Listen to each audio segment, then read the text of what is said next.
थोड़े में भी कुछ लोग अपने घर को इतना अच्छे से चला लेते हैं, उसके बाद भी कुछ न कुछ बचा रहता है, संभाले रखते हैं। ये उनकी अपनी एक विद्या होती है। कोई अन्नपूर्णा महिला घर में है तो वो अपना घर, उसके किचन में सबके लिए कुछ न कुछ तैयार रहता है। उसका मतलब ये नहीं है कि वो सब कुछ एक साथ पका के बैठी हुई है। उसका मतलब होता है कि उसके पास ऐसा कौशल है, स्किल ऐसी उसके पास है कि कोई भी कभी भी आया तुरंत कार्य पूरा कर दे। वन में भगवान श्री कृष्ण द्रौपदी से जब मिले, 12वां वर्ष चल रहा था और 13वें वर्ष में अज्ञातवास में जाना था।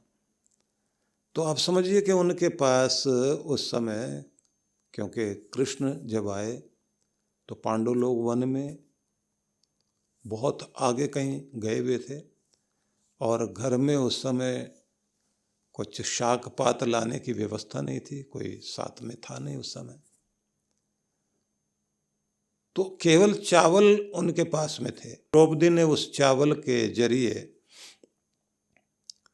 56 प्रकार के व्यंजन तैयार कर दिए। मिठाई भी उन्हीं चावलों से बना दी, उन्हीं की तरह तरह की चीज़ें बनाई जो आप साउथ इंडिया में देखते हैं ना, इतनी सारी डिश बनती हैं, ऐसी डिशेज बना देते हैं वो लोग चावलों से। कितनी तरह की चीज़ें बनाई और बात भी करती रही, अपना सुख दुख भी बताया। तो इसलिए ये बात ध्यान रखने की है कि आप अपने घर को कितने ढंग से व्यवस्थित करते हैं। तो पहले नियम होता है कि घर के अंदर से नेगेटिविटी को बाहर निकालना और पॉजिटिविटी को लाना है। तो इसके लिए अग्निहोत्र की व्यवस्थाएं हैं। उन्हीं में एक व्यवस्था होती धुनी देना। वो जो धुनी देने की व्यवस्था है वो भी बड़ी विचित्र है। जैसे हम लोगों ने एक दारिद्र्य नाशक यज्ञ का विधान किया, उसमें 4 तरह की सामग्रियों का प्रयोग होता है। उसमें नेगेटिव एनर्जी को निकालने के लिए लोबान का प्रयोग होता है। लेकिन अगर अकेले लोबान को जलाओगे आप, जैसे कुछ मजहबी लोग जलाते हैं, तो वो जिन जिन्नात को बाहर करने के लिए ऐसा कुछ बोलते हैं, ये सब बाहर निकल जाए। तो उसका मतलब ये होता है कि गलत तरह की शक्तियाँ जो भी घर के आसपास, घर के अंदर हैं, तो वो बाहर चली जाएं। लेकिन उसी के साथ में जो शुभ शक्तियाँ वो भी निकल जाती हैं। तो फिर क्या करना चाहिए? उसी के साथ जरूरी है कि आप लोबान जलाएं। लोबान के साथ आपके महत्वपूर्ण चीज हो जाती है, जो आप चंदन और ये चारों चीज़ों में गुड़ की शक्कर जैसे मिला देते हैं।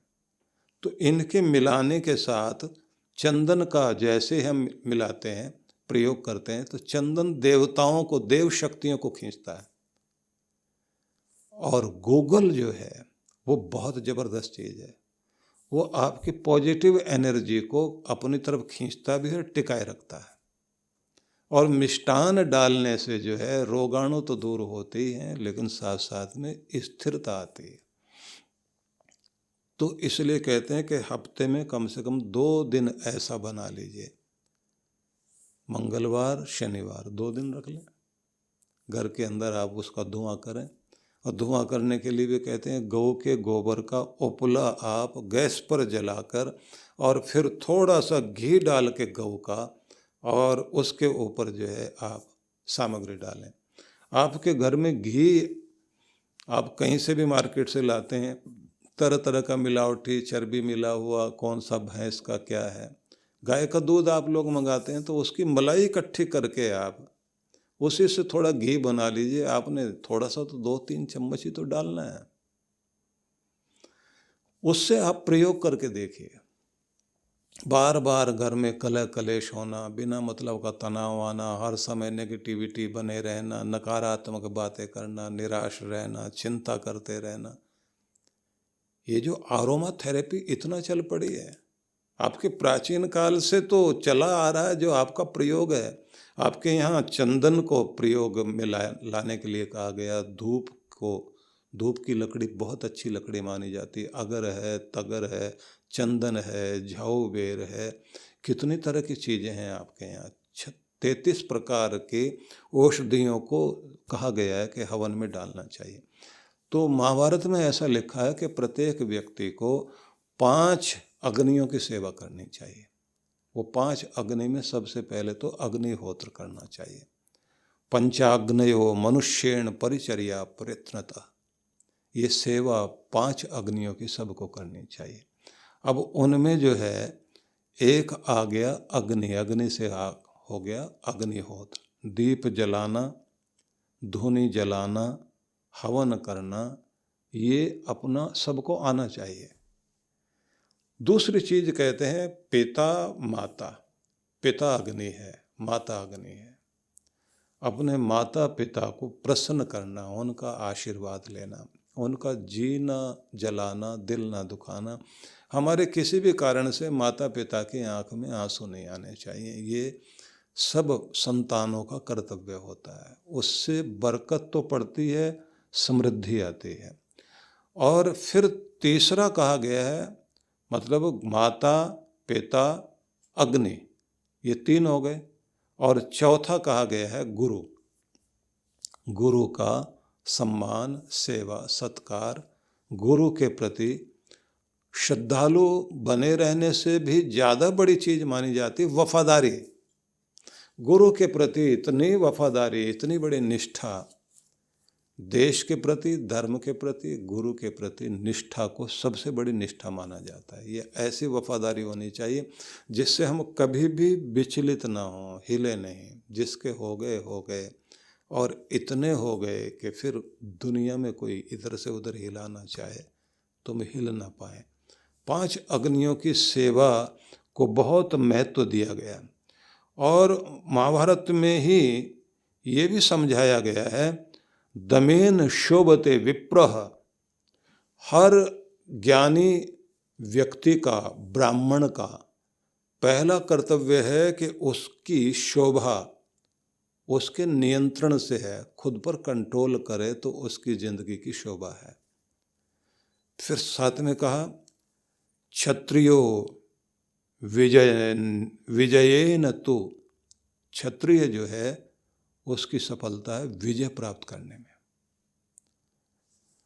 धनेन वैश्य, और किसी भी व्यापारी के लिए जो सबसे बड़ी महत्वपूर्ण चीज है वो है दान और धन को इकट्ठा करना। धन से कोई शोभा प्राप्त करता है व्यापारी या कोई भी वणिक, शूद्रस्तु नित्य दाक्षेण। कोई भी श्रमिक हो या फिर इन सब से अलग श्रेणी में जो लोग आते हैं उनके पास होना चाहिए उनकी स्किल, उनका कौशल ऐसा कुछ होना चाहिए जिससे वो ज़्यादा से ज़्यादा अपने काम में दक्ष हों और कुशलता से कर्म करते हुए अपने समाज को ऊपर उठा सकें। तो इनमें महत्वपूर्ण बात ये बताई गई है कि वह जीवन में सब कुछ प्राप्त करने के बाद भी धने न किम यन्न ददाति न अश्नुते। वह धन किसी काम का नहीं जो धन न तो प्रयोग में आए अपने लिए, अपनों के लिए, और न समाज के लिए आपने उससे कुछ किया। हमारे बाद हमें किस रूप में याद किया जाएगा? हम इस दुनिया में आए, हमने इस दुनिया के लिए क्या किया? ये महत्वपूर्ण चीज है। और फिर कहा गया है बलेन किम एन रिपुन बाधते। वो बल भी किस काम का जो दुष्टों को और शत्रुओं को दबा न पाए। श्रुतेन किम ये न धर्मम आचरेत। वह सुना हुआ सत्संग भी किस काम का कि जिंदगी में धर्म भी प्रवेश नहीं कर पाया। किम आत्मना यो न जितेंद्रियो वशी। और क्या तुम्हारा होना कि जब तुम खुद को, अपने आप को कंट्रोल करना न सीख पाए। इतने बड़े होने के बाद भी तुम्हारी जिंदगी में यह एक गुण नहीं आया कि तुम स्वयं को नियंत्रित करके चल सको। तो ये सारे संदेश इस बात के द्योतक हैं कि प्रत्येक व्यक्ति को महान पुरुषों के बताए हुए वाक्यों के अनुसार जिंदगी जीनी चाहिए। और जैसे भगवान श्री कृष्ण ने ये आगे कहा है कि हर एक व्यक्ति परम सुख की तलाश करता है, तो परम सुख जो है आपको अपने भीतर से मिलेगा। और उसके लिए क्या करना है कि आपको शांति प्राप्त करने की चेष्टा करनी चाहिए। मैं ये निवेदन करूँगा सभी को कि आपकी खुशी इस बात पर निर्भर करती है कि आप हर दिन पहले तो स्वयं को शांत करना सीखें, संतुलित रखना सीखें, बैलेंस करना सीखें, हड़बड़ाहट से बचें, जल्दबाजी से बचें, योजना बना करके चलें, व्यवस्थित हो करके रहें। यहाँ से आपकी ज़िंदगी में खुशी आती है। और अच्छे निर्णय और अच्छी योजना भी तब बनती है जब आपको स्वयं को संतुलित करना आता है। मैं एक उदाहरण देता हूँ आपको। रूस में स्टेनग्राद पैलेस है जिसको ग्रेट पीटर ने बनाया था, सम्राट पीटर ने बनाया था, और पहला उसका नाम था पेट्रोग्राद पैलेस। लोग जाते हैं रसिया में तो ये पैलेस भी देखते हैं और बड़ा अद्भुत है, एक पहाड़ी पर बना हुआ है, अद्भुत है। जो देखने योग्य चीज़ें होती हैं उनमें कुछ विशेषता होती है। तो इसके पीछे एक कहानी जुड़ी है जिसका मैं सार बताऊंगा आपको कि जिस समय ये पेट्रोग्राद का पैलेस बनने जा रहा था, जिसको स्टेनग्राद का आजकल नाम दे दिया गया है, तो एक पहाड़ी पर इसे बनाने के लिए वहाँ का जो सम्राट था पीटर, जिन्हें ग्रेट पीटर के नाम से भी जाना जाता है, तो ग्रेट पीटर ने जो है एक पहाड़ी को चुना और ये कहा कि यहाँ एक पैलेस बनना चाहिए। राजाओं ने अपने बड़े बड़े किले बनाए। अब वो जब बनाया जाने के लिए व्यवस्था हो रही थी तो वहाँ के सारे इंजीनियर इकट्ठे हुए और उन्होंने जो है देख करके कहा साहब यहाँ नहीं बन पाएगा, जगह तो बिल्कुल ठीक है क्योंकि बीच में चट्टान बहुत बड़ी है एक, और ये चट्टान ऐसी है कि जिसको ना तो हिला सकते और ना इस पर कुछ बन सकता। कई महीनों तक इस पर विचार होता रहा, राजा अड़ा रहा यहीं बनाओ। एक दिन बहुत भीड़ लगी हुई, वहाँ के बड़े बड़े शिल्पी, बड़े बड़े इंजीनियर, बड़े बड़े ज्ञानी सब भीड़ लगा के खड़े हुए। एक बैलगाड़ी चलाता हुआ, घोड़ा गाड़ी चलाता हुआ एक किसान भी आके रुक गया। क्या भीड़, क्या तमाशा लगा हुआ। विचार हो रहा है यहाँ एक महल बनेगा। और जब वो आ रहा था तो वो गाना गाता हुआ आ रहा था, बड़ा मस्ती में, बहुत आनंद में। जैसे भीड़ देखी गुनगुनाते गुनगुनाते वो भीड़ में शामिल हो गया। और चलते चलते जहाँ राजा खड़ा हुआ था और उसका चीफ इंजीनियर खड़ा हुआ था वहीं जाके खड़ा हो गया और देख कर के सारी जगह को बोला, ये सारी बातें मूर्खों जैसी कर रहे हैं ये लोग, दिमाग शांति नहीं किसी का। इतने दुखी होके क्यों सोच रहे भाई, ये तो चुटकियों का काम है, फटाफट होगा। अब राजा ने उसकी तरफ देखा, ये कौन मूर्ख है। चीफ इंजीनियर ने मुड़ करके कहा तुम बता सकते हो कैसे बन सकता, क्योंकि गुस्से में था वो, मूर्ख आदमी सामने आ गया। उसने कहा सर कुछ भी करना नहीं है, इतनी भारी चट्टान है सामने जो है आपके, थोड़ा सा ये इसके घाटी बनी हुई है, इसे और अच्छे से आप खुदाई करो और ऊपर से इस पत्थर को वहाँ लुढ़काओ, ये सेट हो जाएगा और आपका जो है ना पूरी जगह इतनी चौरस और इतनी अच्छी बनेगी कि यहाँ पर महल इतना बढ़िया बनेगा और ये चट्टान नीचे से दिखाई भी देगी, जिसके कारण जो है राजा का सम्मान बनेगा और आपके देश का गौरव बनेगा। ये आप लोग गोल गोल क्यों घूम रहे हो इतनी देर से। और इतनी बात सुनते ही नीचे खड़े हुए इंजीनियर लोगों ने ताली बजाई। उन्होंने कहा सर ये आदमी बिल्कुल ठीक कह रहा है। राजा ने भी घूम करके देखा और कहा कि बिल्कुल ठीक, महल बना। और जब वो महल बना तो उस आदमी का, उस किसान का नाम लिखा गया वहाँ एक पत्थर पर, चर्चा उसकी भी हुई, उस आदमी की भी चर्चा की गई कि इस आदमी का ये आइडिया था। एक बड़ी योजना, दुनिया का एक बड़ा पैलेस बना। हम लोग सारा दिन अपने आप को इतना तनाव में, इतनी परेशानियों में घुमा घुमा करके पता नहीं क्या क्या किस किस एक्सपर्ट से बैठ करके बात कर रहे हैं। एक्सपर्ट आपके अंदर बैठा हुआ। कृष्ण भगवान कहते हैं शांत हो, दिमाग को करो शांत, गाओ गुनगुनाओ, दिमाग को शांत करके बैठो और स्थिर होकर के देखो, तुम्हारी समस्याएं चुटकियों में सुलझेंगी, कहीं कोई दिक्कत नहीं। इसलिए ये कहा जाता है कि प्रत्येक व्यक्ति को अपने गुरु से इस रूप में जुड़े रहना चाहिए कि वो आपको आपकी खुशी के स्रोत से जोड़ता है। इसलिए जुड़े रहो कि वो आपको आपके अपने आपे से जोड़ता है, आपके भीतर की शक्तियों को पहचानने के लिए आपको मदद करता है। वो आपको अपने आशीर्वादों से और अपनी तपस्या की शक्ति से जोड़ता है। जब आप कमज़ोर पड़ जाते हैं तो किसी शक्तिशाली की जरूरत पड़ती है जो आकर के आपको संभाले। तो माता पिता भी जहाँ काम ना कर पाएँ, बड़े लोग भी ना काम कर पाएँ, वहाँ भगवान की शक्ति लेकर के गुरु ही अपनी कृपा दे करके किसी व्यक्ति को वो ताकत देता है कि वह अपनी समस्याओं से बाहर निकलता है। भारतीय संस्कृति यज्ञ की संस्कृति है और इस संस्कृति में सब कुछ प्राप्त करने के लिए यज्ञ करने का विधान माना गया है।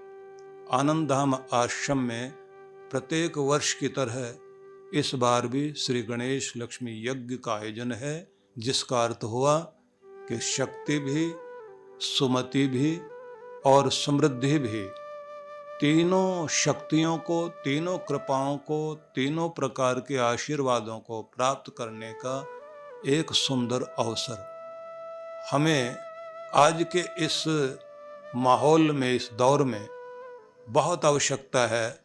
मनोबल भी बढ़े, धन बल बढ़े, जन बल बढ़े, संगठन बल भी बढ़े, बुद्धि बल भी बढ़े, ये सारी शक्तियाँ हमारे पास हो और हम अपनी आंतरिक शक्ति से भी युक्त हों कि जिससे परिस्थितियों को पार भी कर सकें और अपने सौभाग्य को अपनी ओर खींच भी सकें। जीवन में सुख, समृद्धि, धन धान्य, ये सब की भी अभिवृद्धि हो, लेकिन साथ साथ में वह सुमति बनी रहे जिसके द्वारा हम इस सब का लाभ ले सकें। तो इसके लिए आवश्यक है कि जब कोई और विधि काम न आए, न जप काम आए, न हमारी प्रार्थना काम आए, न कोई अनुष्ठान काम आए, तब आखिर में माना जाता है कि यज्ञ किया जाना चाहिए। तो यज्ञ करने के लिए फिर ऐसा अवसर जहाँ यज्ञों की हर दिन आहुति, यज्ञों के द्वारा आहुति हर दिन दी जाती है, ऐसा स्थान, ऐसी तपोभूमि, ऐसी यज्ञ भूमि, आनंद धाम की भूमि, जहाँ पर हमारे वटुक ब्रह्मचारी हर दिन यज्ञ करते हैं, जहाँ पर हर दिन पाठ होता है, हर दिन भगवान का अभिषेक होता है, हर दिन ही यहाँ साधना होती है। ऐसी गुरु भूमि में प्रत्येक वर्ष यज्ञ होता है और उस यज्ञ में भी जब गणपति भगवान का भी यज्ञ हो रहा है, लक्ष्मी माता का भी यज्ञ हो रहा है, तो ऐसे में हमें एक अवसर और मिलेगा कि हम अपने श्री यंत्र की प्राण प्रतिष्ठा भी करा सकेंगे। और जो हमारे पहले से ही हमारे पास श्री यंत्र हैं, उनको और जागृत करते हुए संकल्पित यजमान भी बनकर अपनी आहुति दे सकते हैं। एक सुंदर महान अवसर है जिसका लाभ हमें लेना ही चाहिए।